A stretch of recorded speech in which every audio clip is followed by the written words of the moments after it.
Hello, good day and welcome. I'll be answering JAMB 2013 Mathematics Past Question 29. A chord of a circle sustains an angle of 120 degrees at the center of a circle of diameter 4 root 3. Calculate the area of this major sector. We have to calculate the area of the major sector. Now, area of sector is equal to theta all over 360 multiplied by pi r squared. Now, theta is equal to 120 degrees, which is given to us. Now, r is equals to, now we're given that diameter is 4 root 3. So that means the radius will be 4 root 3 all over 2, and that is 2 root 3. So the area of the sector will be equal to 120 over 360 multiplied by pi multiplied by 2 root 3 square.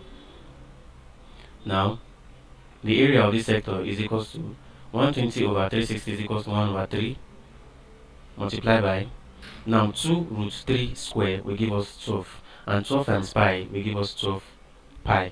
So the area of the sector is equals to 12 pi all over 3, and that is equals to 4 pi centimeter square, which is option B. So that's the answer to the question. Thank you, and you should subscribe to the channel for more videos in past questions.